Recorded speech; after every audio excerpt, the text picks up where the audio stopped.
Welcome to doctor மைத்லிஸ் music therapy channel.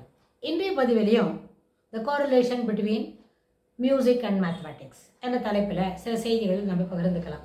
சென்ற பதிவில் பார்த்தோம், மூளையில் எந்த இடத்துலலாம் நம்பர் ஒர்க் ப்ராசஸ் பண்ணுறோமோ அதே இடத்துல தான் மியூசிக்கும் ப்ராசஸ் பண்ணிக்கிறது அப்படின்னு சொன்னோம்.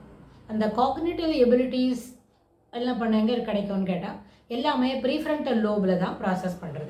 நம்மளோட மூளையில் ப்ரீஃப்ரண்டல் லோப், அதாவது முன்பக்கத்து மூளையில் இருக்கிற அந்த கார்டெக்ஸில் நிறைய நியூரல் நெட்வொர்க் இருக்குது. அந்த நியூரல் நெட்வொர்க்கில் காக்னிட்டிவ் எபிலிட்டிஸ் என்னெல்லாம், பர்செப்ஷன், அட்டென்ஷன், ஃபோக்கஸிங், அதாவது நம்மளோட எண்ணம், சொல், செயல், அதுபோல் 6 விதமான கருத்துக்கள், அப்புறம் ட்ராக்டைல், ஊற்றுணர்வு, அதுபோல் இருக்கிறதும்.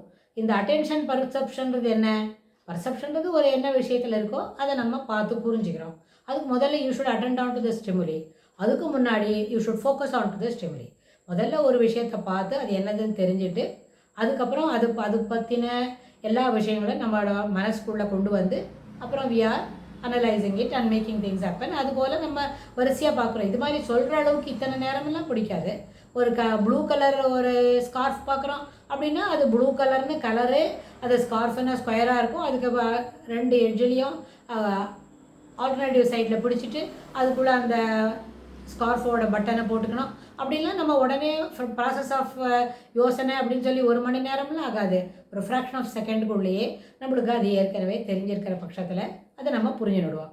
இது ஏற்கனவே தெரிஞ்சிருக்கிற விஷயமா இருந்தால் ரொம்ப சீக்கிரம் ப்ராசஸ் பண்ணி புரிஞ்சுக்கிறோம். அப்படின்னு சொன்னால் தெரியாத விஷயமா இருந்தால் கூட we can give connections and make things happen.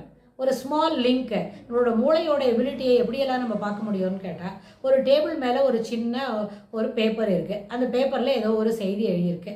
நம்மளோட கிளாஸ் ரூம்லேருந்து டீச்சர் சொல்லும்போது எழுதின நோட்ஸ் தான் அப்படின்னு வைக்கிறோன்னு வைங்க. அந்த நோட்ஸோட 2-3 வரியை நம்ம பார்த்த உடனே அந்த டீச்சர் என்றைக்கு சொன்னாங்க அந்த நோட்ஸு, அந்த நோட்ஸ் சொல்லச்சே டீச்சர் எப்படியெல்லாம் வேகமாக சொன்னாங்க, நம்மளோட எழுத முடிஞ்சுதா, அப்புறம் கிளாஸ் பக்கத்து ரூமில் இருக்கிற போது அங்கே என்ன நடந்தது, அந்த டீச்சர் அன்றைக்கி கோவிச்சாங்களா கோவிக்கலையா, அந்த டீச்சர் இன்னும் என்னெல்லாம் சொன்னாங்கன்னு சொல்லி அதுபோல் அதுக்கு ரிலேட்டடாக இருக்கிற ஒன்று அடுத்து போட்டு நம்மளோட மூளை தொடர்ந்து அதனோட லிங்கை விரிவுபடுத்திக்கிட்டே போகும். இது ஒரு பார்க்குற செய்திக்கு மட்டும் இல்லை, அதுபோல் இசைக்கும் இது எல்லா விதத்துலையும் ஏற்புடையது தான். ஒரு சின்ன ஒரு ஃப்ளாஷ், ஒரு சின்ன ஒரு துண்டு நம்ம என்ன பார்க்குறோம், ஒரு சின்ன ஃப்ரேஸ் ஆஃப் மியூசிக் கேட்குறோம்.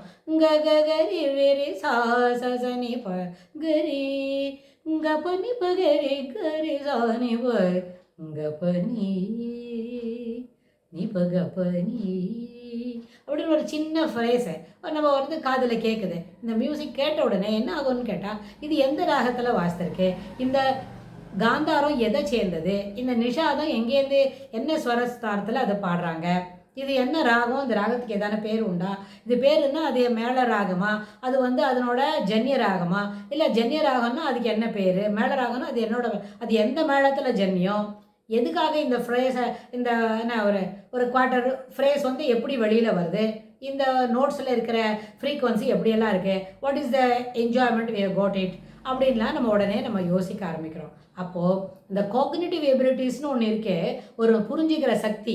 அந்த புரிஞ்சுக்கிற சக்தி இசை தெரியறாக இருந்தாலும் உடனே நம்ம முன்னாடி சொன்ன இந்த ஸ்டேட்மெண்ட் எல்லாம் பார்ப்பாங்க.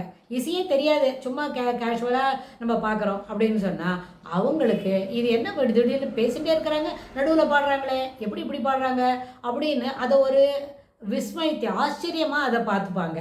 ஸோ என்ன அடிப்படையில் இருந்தாலும் எந்த இடத்துல இந்த மியூசிக்கும் மேத்தமேட்டிக்ஸும் ப்ராசஸ் பண்ணுறது அப்படின்னு இந்த காக்னிட்டிவ் எபிலிட்டிஸ்லேயே number work, planning, cognition, depth perception, designing அப்படிலாம் நம்ம பார்க்குறோம் ப்ரீஃப்ரண்டல் லோபுக்கு.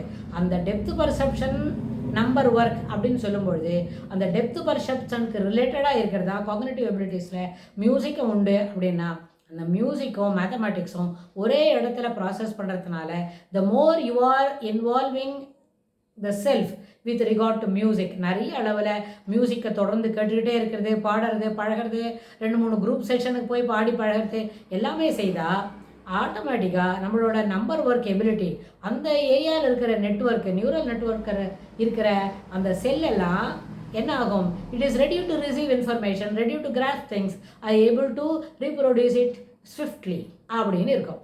ஸோ இந்த அடிப்படையில் எந்த விஷயத்தில் நம்ம வேகமாக பார்ட்டிசிபேட் பண்ணிக்கிறோம்னு நினைக்கிறோமோ அந்த அளவுக்கு இசையில் எந்த அளவுக்கு வேகமாக நம்ம பார்ட்டிசிபேட் பண்ணிக்கிறோமோ, குரூப் சிங்கிங்கா, இண்டிவிஜுவல் லிசனிங்கா, இண்டிவிஜுவல் என்ன சிங்கிங் அப்படின்னா எது இருந்தாலும் அதுக்கு ஏற்புடைய அதனோட கராலரி இல்லை அதனோட ரிலேஷன்ஷிப்க்கு சேம் லெங்க்த்தில் நம்மளுக்கு நம்பர் ஒர்க்கோட பர்ஃபார்மிங் எபிலிட்டி இம்ப்ரூவ் ஆகும்.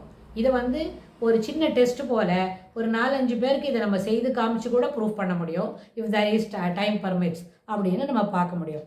So how does it helps music learning, how does it helps in enjoying the number work and evolving our ability to perform very well in mathematics அப்படின்னு தொடர்ந்து இதை பற்றி நம்ம பார்க்க முடியும்.